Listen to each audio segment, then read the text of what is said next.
Selamat datang di channel YouTube Fernando De Caprio. Channel tempat berkumpulnya orang-orang pintar.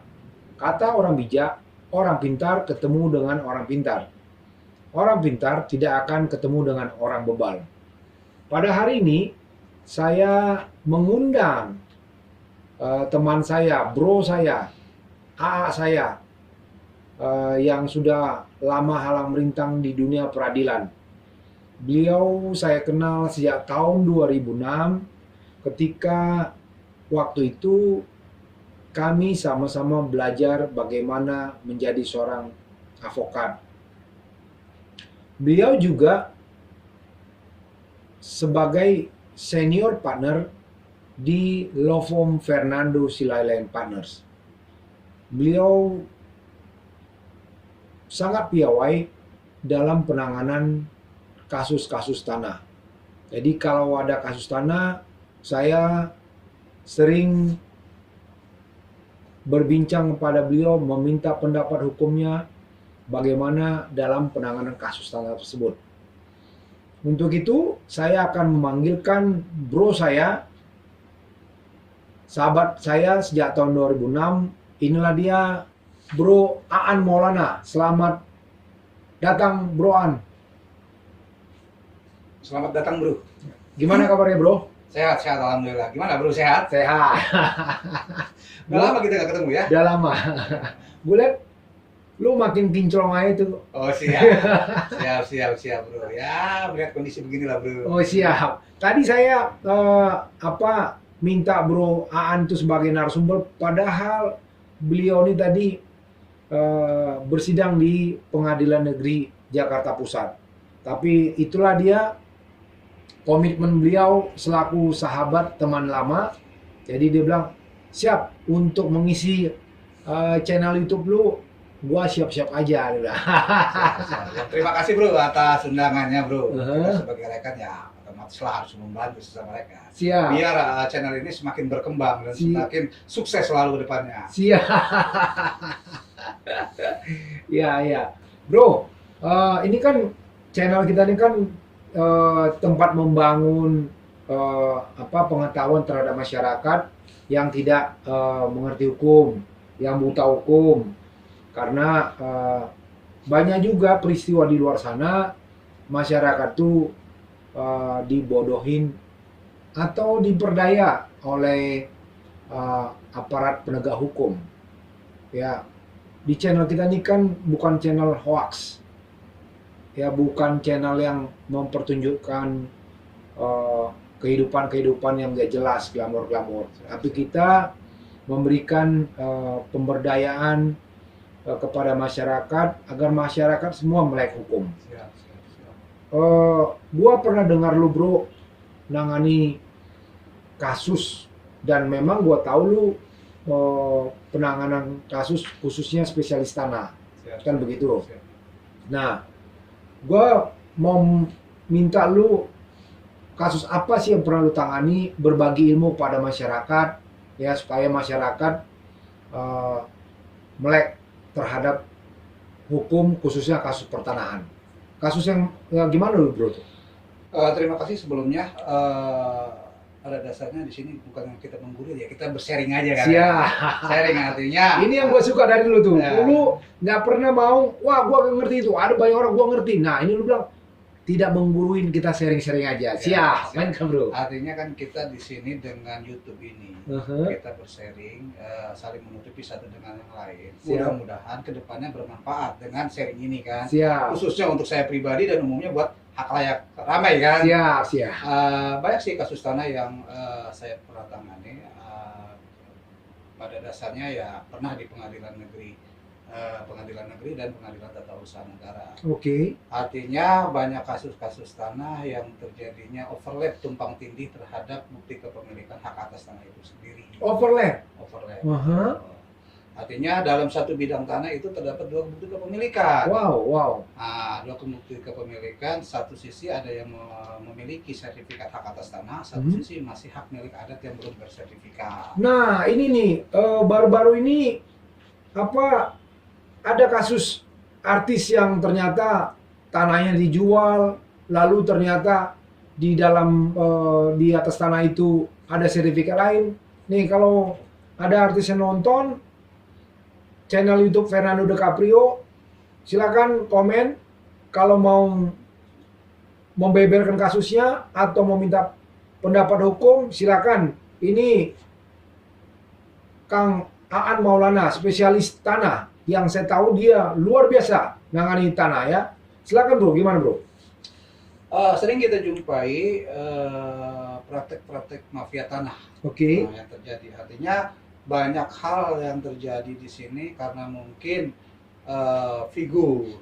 Artinya si A bukan pemilik tanah, ternyata di figur. Figur gimana nih? Waduh, ini baru tahu nih. Artinya gini loh, dia mengaku merasa memiliki tanah, banyak memfigur dokumen atas tanah tersebut. Oh, dia membuat figur orang lain seolah-olah itu pemiliknya. Iya, itu? betul. Waduh. Banyak sekali hal seperti itu. Dia merasa memiliki bukti kepemilikan.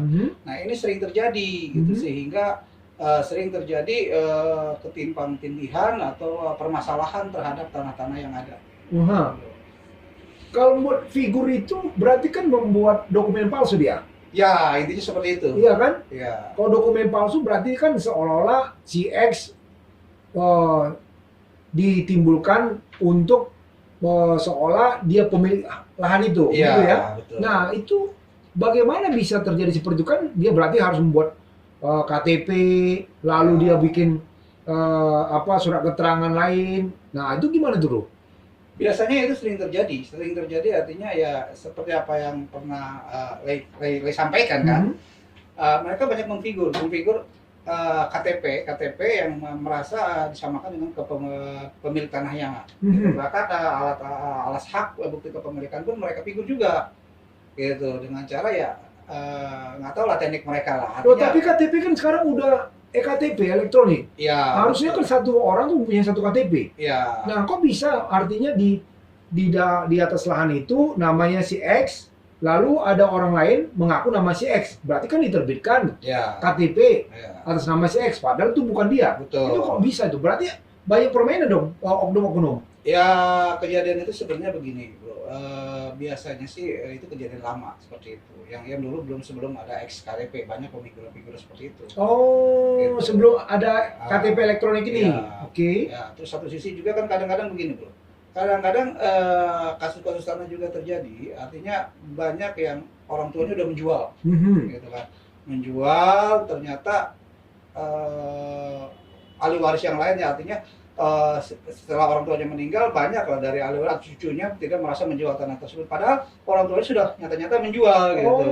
Kadang-kadang gini, itu terjadi biasanya di dalam bukti kepemilikan hak atas tanah yang belum bersertifikat, hak milik atas tanah adat yang belum bersertifikat. Itu sering terjadi karena kadang-kadang mereka lari kepada letter C desa untuk mencari alas haknya. Sebenarnya kita tahu bahwa letter C desa itu sebagai bentuk pajak bumi, dia bukan bukti kepemilikan hak atas tanah. Dia hanya sebagai petunjuk, bukti petunjuk atau bukti permulaan terhadap kepemilikan hak atas tanah. Artinya letter C desa ini tidak bisa berdiri sendiri. Letter C desa ini bisa dipergunakan dengan didukung oleh bukti-bukti yang lain. Contoh halnya seperti kayak sporadik desa. Sporadik yang dipergunakan untuk pendaftaran hak atas tanah. Seperti surat keterangan riwayat tanah, pernyataan tidak sengketa, terus keterangan kepala desa dan lain sebagainya. Bahkan ada berita acara kesaksian sejak kapan mereka menguasai fisik tanah tersebut. Itu, bro. Artinya banyak terjadi yang mereka merasa, karena gini loh, letter C desa itu sering kita jumpai di dalam letter C desa itu kepala desa jarang sekali mencoret terjadinya peralihan hak atas tanah itu di dalam letter C desa itu. Kenapa seperti itu? Ya, saya kurang tahu, kurang paham. Memang kebanyakan kepala desa hampir tidak pernah mencoret di dalam letter C desa itu. Apa mau dia buat permainan atau gimana? Kurang paham. Artinya memang dari zaman dahulu jarang sekali saya lihat. Memang ada sebagian yang mencoret, bahkan banyak juga yang tidak mencoret di dalam letter C desa itu. Jadi mereka beranggapan bahwa kita lah pemilik tanahnya, kita belum merasa menjual. Ternyata begitu diketemukan, oh ini udah lahir akta dari orang tuanya. Waduh. Gitu, bro. Nah, terkait dengan kasus yang Bro tangani gimana sih ceritanya? Bisa Bro ceritakan supaya masyarakat tahu di sana, karena gue dengar waktu itu kasusnya panjang sekali tuh. Gimana tuh, Bro? eh Kasusnya terjadi seperti ini apa? Ada suatu bidang tanah, dia Oke. memiliki sertifikat. Oke. Digugatlah sama seseorang yang hanya berdasarkan buku letter C, bukti hak milik adat yang belum bersertifikat. Mhm. Makanya kita lihat, sertifikat ini merupakan bukti kepemilikan hak atas tanah yang memiliki nilai pembuktian yang kuat. Oke. Artinya sertifikat bisa berdiri sendiri tanpa didukung oleh bukti-bukti yang lain. Mhm. Karena sudah dikatakan bahwa sertifikat bukti kepemilikan hak atas tanah yang memiliki nilai pembuktian kuat. Oke. Itu sudah diatur di dalam Undang-Undang Pokok Agraria Undang-Undang Nomor 5 Tahun 1960 tentang Peraturan Dasar Pokok-pokok Agraria, di Mhm. mana di dalam pasal 19 ayat 2 huruf C, Oke. pasal 23 ayat 2, pasal 32 ayat 2, dan pasal 38 itu sudah jelas bahwa sertifikat bukti kepemilikan hak atas tanah yang kuat. Mhm. Nah, dia mencoba mendorong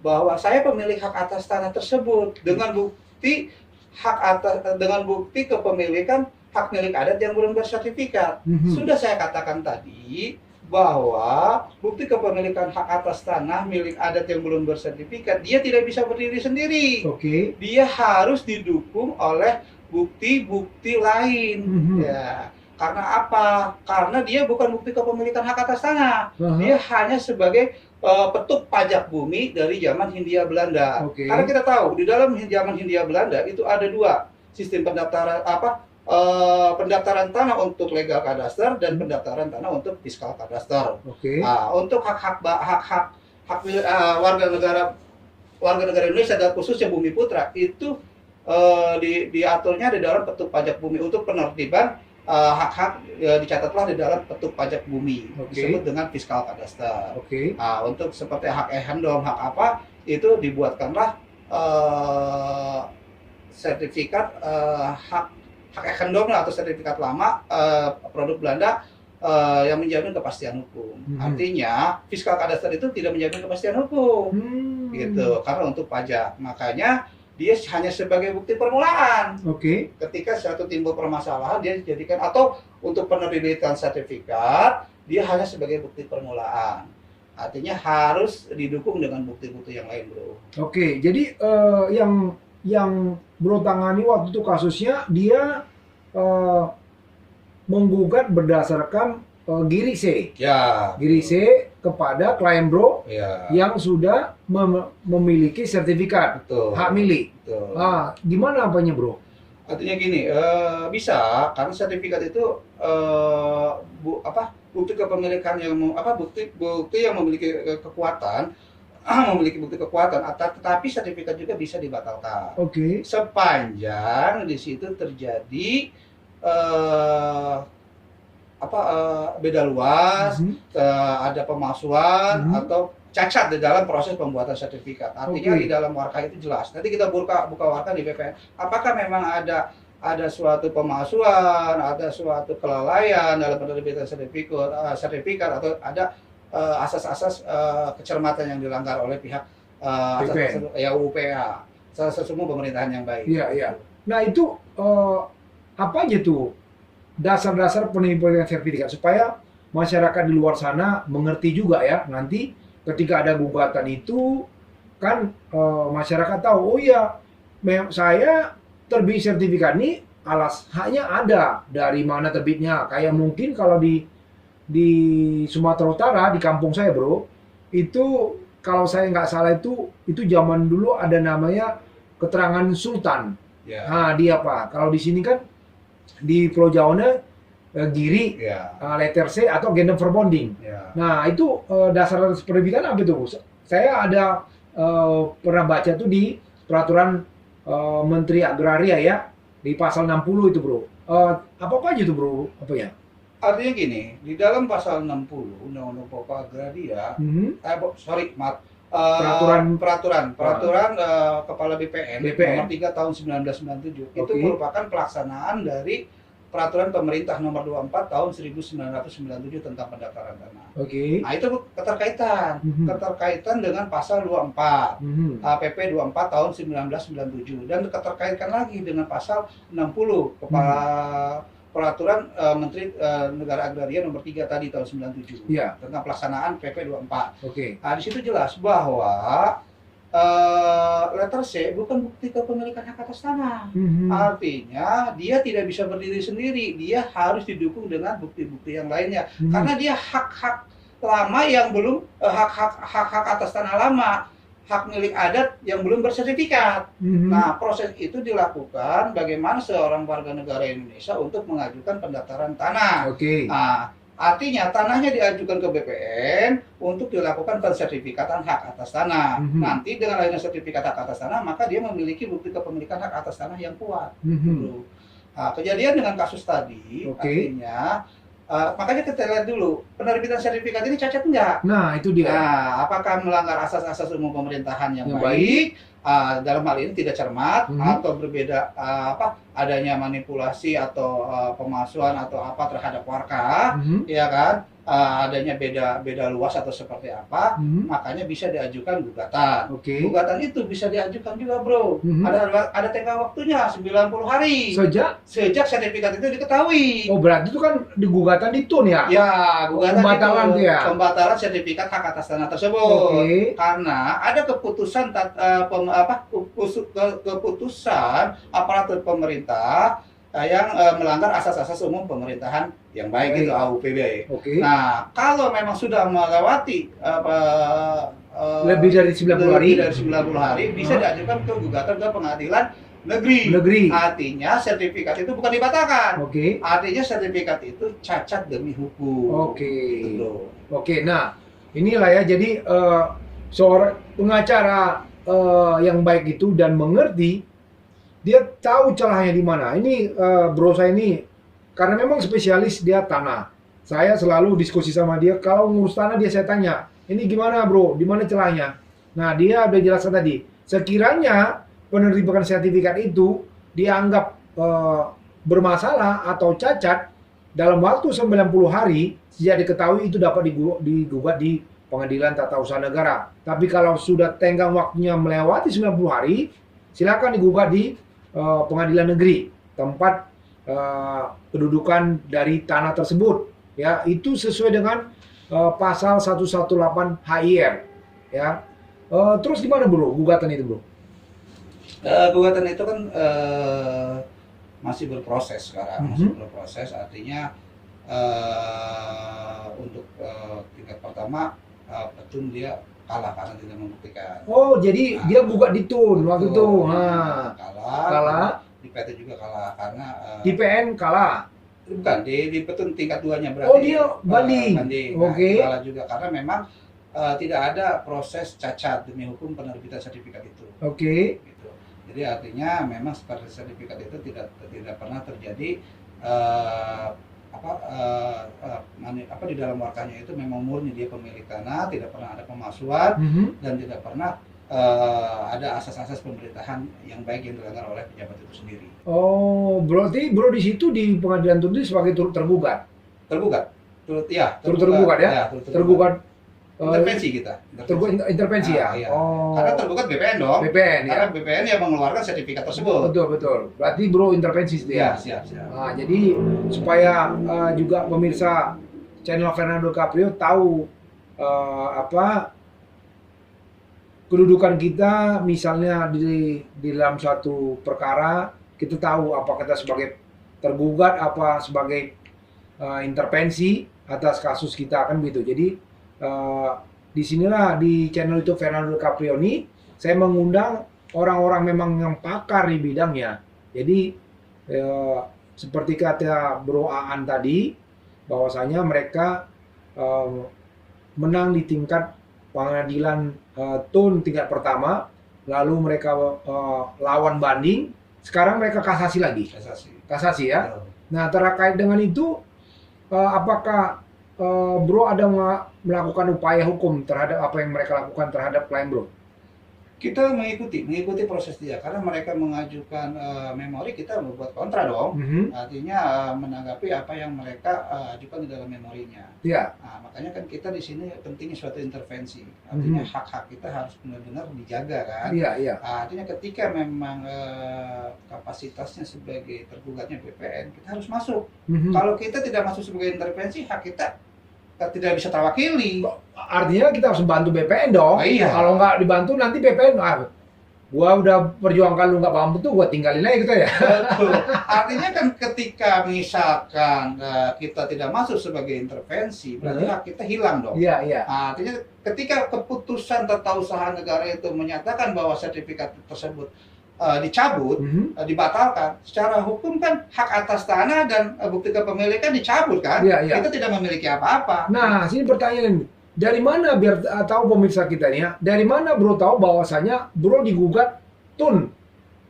Karena kan bro bukan sebagai turut tergugat, kayak tergugatnya adalah BPN. Lalu bro kan intervensi terhadap kepentingan bro itu. Dari mana bro tahu? Biasanya BPN juga mengirimkan surat kepada kita. Mengirimkan surat bahwa kita sebagai pihak intervensi. Gitu. Apakah mau masuk sebagai intervensi atau tidak? Oh, BPN jadi memberitahukan ya? Bukan BPN, sorry. Petun Betul ya? memberitahukan. TUN memberitahukan kepada pihak yang memiliki sertifikat, betul, apakah mau masuk sebagai pihak intervensi atau tidak, kan itu ya? Betul. Oh, akhirnya bro masuk situ ya? Makanya kan di dalam sidang petun juga kan diberikan waktu dulu. Ada perbaikan-perbaikan sertifikat, perbaikan-perbaikan gugatan. Gitu. Masuklah baru ke dalam persidangan kan. Nah, di situ kan ditanya juga kan, intervensi masuk atau tidak. Nah, nanti kan ada putusan sela. Nah, artinya ketika ada putusan sela berarti kan di situ dikabulkan atau tidak kita sebagai intervensi. Kalau dikabulkan ya kita masuk sebagai intervensi. Nah, itu kan pasti pihak penggugat akan ini dong mengajukan ini eksepsi atas masuknya bro.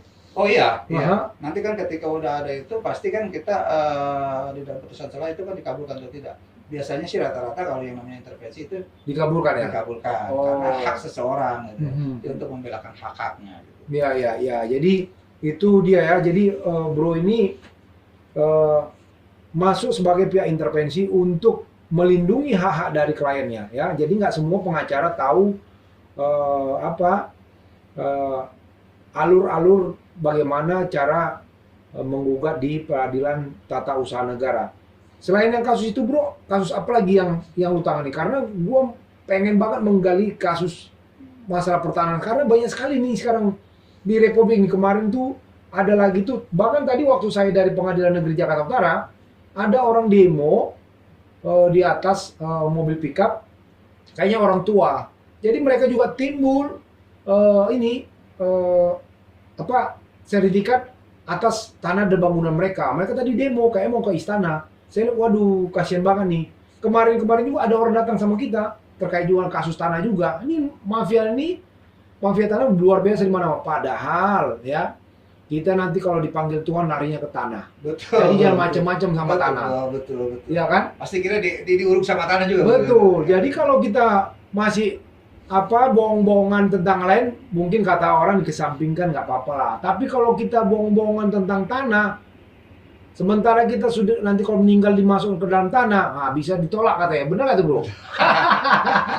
Iya, bro. Pasti kan setiap orang pasti diuruk tanah juga. Iya, kan katanya gitu. Iya, kalau lu macam-macam, lu mau mempermainkan orang kasus tanahnya, lu nanti waktu di tanah lu ditolak katanya. Betul. Kan gitu. Nah, kasus tanah apa lagi bro yang menarik, yang bisa lu berbagi sama penonton channel YouTube Fernando DiCaprio?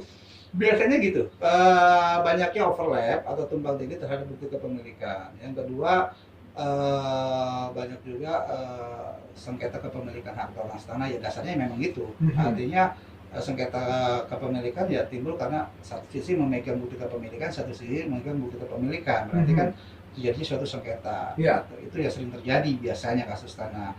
Nah, banyak juga tanah-tanah orang yang tadi saya katakan bahwa adanya manipulasi sehingga terjadinya peralihan hak atas tanah, terjadinya peralihan hak atas tanah tanpa diketahui oleh pemilik si hak atas tanah itu sendiri.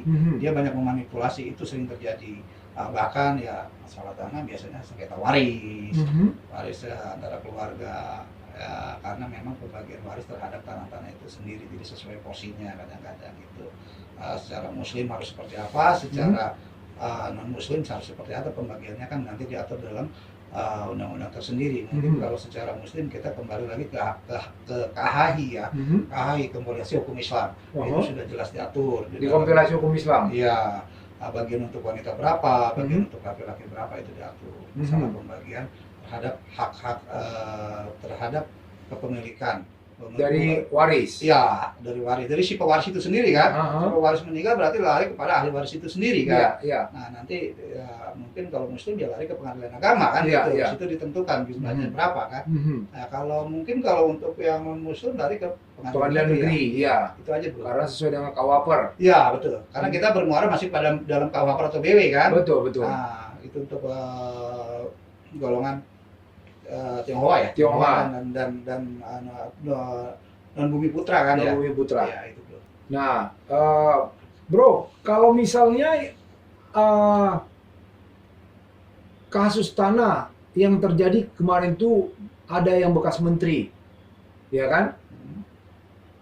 Dia tidak menjual bro, tiba-tiba tuh beralih, itu gimana tuh asli sertifikat? Kan kalau misalnya orang menjual itu kan kedua belah pihak kan harus diperhadapkan, iya kan, kepada notaris, iya dong. Lalu ketika itu dijual kan ada fotokopi KTP masing-masing, ya kan, untuk nanti bahwasanya ini sudah terjadi peralihan hak, iya kan bro. Nah itu kok bisa bro? Artinya orang itu tidak merasa menjual, ya bisa itu sertifikat itu beralih nama gitu loh bro. Itu gimana? Itu kesalahan di mana tuh bro? Makanya kalau yang Bro sampaikan tadi, pernah tadi saya sampaikan mungkin ini saya tidak menjustifikasi atau menyalahkan seseorang, artinya dalam proses ini ada indikasi permainan, pemalsuan. Artinya begini, beralihnya hak atas tanah. Ingat di dalam hukum tanah kita itu jual beli itu kan harus memenuhi syarat tunai dan terang. Oke, gimana tuh tunai dan terang tuh biar tahu nih masyarakat? Artinya gini, tunai dan terang ini artinya jual beli ini dikatakan tunai ketika para pihak menandatangani akte jual beli tersebut. Itu dikatakan tunai. Berarti kan sudah beralih haknya. Nah, harus memenuhi syarat terang. Artinya terang di sini jual beli tidak boleh dilakukan sembunyi-sembunyi. Nah, jadi ini sama seperti kayak ini dong, ini kayak kawin dibilang kawin apa di bawah tangan, ada apa kayak gitu lah dia. Kayak begitulah kurang gitu. Jadi ini tunai dan terang. Iya. Terang coba bro, terang itu seperti apa sih? Artinya gini, terang itu bukan berarti terang beneran pakai lampu, bukan kayak di luar gitu ya. Bukan. Artinya ya terang itu saya katakan tidak sembunyi-sembunyi. Artinya para pihak di sini harus menghadap di hadapan PPAT. Ingat bro, berarti para pihak, berarti di dalam hal ini para pihak berarti ada pihak penjual, ada pembeli. Pihak pembeli itu harus menghadap di hadapan PPAT, dan aktenya pun yang dibuat oleh PPAT itu sendiri. Nah, PPAT di dalam konteks ini bukan PPAT notaris, bukan hanya notaris aja jadi PPAT, tapi camat juga bisa menjadi PPAT karena ex officio karena jabatannya. Ya, itu tapi zaman dulu ya, kalau sekarang kan udah rata-rata PPAT itu udah sampai ke ini ya, ke kecamatan udah ada dia, ke desa segala macam ya. Artinya gini, ketika mungkin ada sebagian ya, mungkin kalau di kota kebanyakan PPAT langsung ke notaris. Tapi kalau di daerah kebanyakan masih masyarakat yang lari ke PPAT camat karena ekofusio. Di situ biasanya di depan PPAT para pihak menandatangani, dan akte itu biasanya dibacakan dulu sama PPAT. Dibacakan dulu apakah mereka sepakat, ya mereka tanda tangani, baru dibubuhi tanda tangan mereka masing-masing. Artinya berarti kedua belah pihak berhadapan dong? Berhadapan di depan PPAT itu sendiri. Berhadapan di depan PPAT dan ada saksi. Ada saksi, iya kan? Yang menyaksikan. Minimal dua ya. Iya. Nah, kalau kok bisa itu yang tanah bekas menteri itu beralih itu kok diterima gitu loh sama BPN? Ini saya tanya ke BPN loh, kok BPN mau nerima atau notaris kok bisa? Kan diajukan itu oleh notaris dong ke BPN? Iya dong. Kan notaris yang ngajukan untuk peralihan nama kan? Nah, kok bisa tuh bro? Makanya saya sepanjang ini kan belum menyikapi seperti itu. Artinya kan mungkin ini baru mungkin terindikasi. Nah, di sini adalah ada permainan. Terlepas benar atau tidaknya saya kan kurang tahu kan. Karena kita tidak mencermati sejauh itu kan perkembangannya dan sebagaimana kan. Artinya kalau memang merasa pemilik tidak merasa menjual tanah tersebut dan tidak pernah menandatangani akta jual beli tersebut, bahkan juga pemilik juga tidak tahu siapa pembeli atas tanah tersebut, kan begitu bro? Iya, iya. Berarti kan kembali lagi ada pertanyaan, ada apa di balik semua ini? Ada apa dengan betul, itu yang perlu kita kupas, kan terus? gitu. Nah ini makanya kan saya tidak langsung menjanjikan, oh dia ada ini enggak. Kita kan saya juga belum sejauh ini melihat kasusnya seperti apa kan. Iya, iya. Artinya kita kembali lagi, kalau memang kata saya juga saya katakan, kalau memang pemilik tidak pernah merasa menjual dan memang bukti kepemilikan hak atas tanah tersebut milik pemilik, gitu kan. Belum pernah menandatangani akta jual beli, belum menghadap notaris dan siapapun pembeli, kan kembali lagi ada proses apa di sini, terindikasi apa kan gitu. Nah berarti kan kembali lagi kepada para pihak itu sendiri. Kalau saya mencermati secara hukum kan, saya katakan tadi jual beli itu para pihak harus menghadap. Iya, iya. Iya kan, di situ harus jelas, alas haknya harus ada. Iya dong, tidak serta merta pemilik datang tanda tangan kan apa yang ditanda tangan? Iya, iya. Berarti kan di situ ada alas hak, ada persyaratan, ada fotokopi penjual, fotokopi KTP penjual. Suami istri loh. Iya, suami istri ya. Iya. Kalau masih hidup ya. Iya. Kalau sudah mati itu pun harus ada keterangan kematian ya. Keterangan kematian dan waris bro. Dan waris ya. Iya. Nah itu pemirsa, jadi nggak waktu menjual ya nggak sembarangan juga mengalihkan. Kalau dia suami istri harus diketahui suami dan istri. Kalau suaminya meninggal atau istrinya meninggal, harus ada surat kematian dari dari kelurahan ya. Kelurahan. Dan juga keterangan waris. Ya, kalau sekarang kayaknya bro dari ini bro, dari dinas kependudukan. Dinas kependudukan. Ya. Ada akta kematian. Ada akta kematian, ya. Ada akta kematian dan ada keterangan waris. Keterangan waris bisa dari kelurahan sampai dengan kecamatan, bahkan bisa dan juga dari PAW, putusan penetapan ahli waris. Penetapan ahli waris. Dari pengadilan. Itu kalau di Muslim dia ke pengadilan agama ya. Betul. Itu harus mengadakan sidang isbat enggak itu? Kalau itu enggak, Bu. Jadi gini, ketika kita para ahli waris untuk mengurus penetapan ahli waris, ini si anak-anak atau si pemohon, artinya si pemohon ya, berarti anak-anak dari ahli waris itu sendiri kan, datang ke pengadilan atau melalui kuasanya boleh. Nah, tetapi biasanya yang pernah saya tangani untuk mengurus PAW, nah ketika kita mengajukan, ini para ahli waris ini itu harus dihadirkan di persidangan. Oh, harus hadir di persidangan. Nah, hakim nanya dong, benar nggak anak ini? Benar dong anak ini. Nah, nanti di situ kita lengkapi bukti-buktinya, artinya ya macam kayak akte kelahiran, ada kakak, ada apa segala macam yang ada keterkaitan, ada hubungan hukum antara si pewaris dengan ahli waris ini kan. Nah, dijadikan bukti bahwa ini anaknya loh. Baru bikin. Baru di situ kita dorong dengan saksi. Nah, karena kan jelas tidak mungkin satu alat bukti kan, pasti minimal sekurang-kurangnya dua alat bukti. Ya, untuk hakim memutuskan suatu permohonan atau putusan kan begitu loh. Nah, itu kita hadirkan para pihak. Artinya si pemohon, para ahli waris, bukti-bukti surat dan saksi yang akan menguatkan. Ya, gitu. Jadi penjualan tanah atau peralihan hak atas tanah itu tidak gampang sebenarnya. Tapi kita nggak tahu di luar sana kenapa bisa banyak kasus tanah yang terjadi di Republik ini. Ini harus dipertanyakan kepada pihak-pihak termasuk BPN atau notaris yang mengadakan perjanjian jual beli tersebut, akte jual beli. Ya tadi sudah dijelaskan sama bro saya, Bro An Maulana. Beliau spesialis pengurusan sengketa tanah. Ya, bro, sebenarnya banyak yang mau gua tanya sama lu bro. Cuman produser membatasin waktu kita, ya bro. Sebelum sesi berakhir, saya selalu membagikan quote. Dia bilang hari ini Jangan takut bila punya salah satu kekurangan. Lebih buruk lagi bila tahu salah tetapi tidak memperbaikinya. Artinya, ya, kalau kita sudah tahu itu tidak benar dalam penjualan tanah itu, ya jangan diteruskan. Ini topiknya sesuai dengan yang dibawakan Bro Aan Maulana saya. Ya, jadi kalau sudah nggak jelas jangan diteruskan jual. Ya, atau kalau mau membeli ya lahan yang dirasa itu tidak sesuai dengan penerbitan sertifikat, jangan dilakukan. Itu menurut kode ini. Oke, itulah para penonton YouTube Fernando Caprio. Saya sudah menghadirkan bro saya.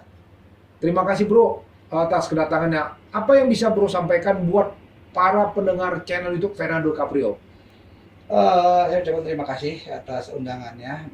Saya berharap YouTube ini ke depan lebih berkembang, Siap dan lebih sukses lagi. Siap bro. Karena YouTube ini bermanfaat bagi orang, khususnya untuk saya pribadi, Siap. dan umumnya buat hal layak banyak. Siap. Mudah-mudahan dengan ada YouTube ini kita menambah wawasan, menambah ilmu, sehingga kita lebih, atau masyarakat lebih memahami lagi tentang hukum yang ada di Indonesia ini. Siap. Tuh udah disampaikan pakar pertanahan.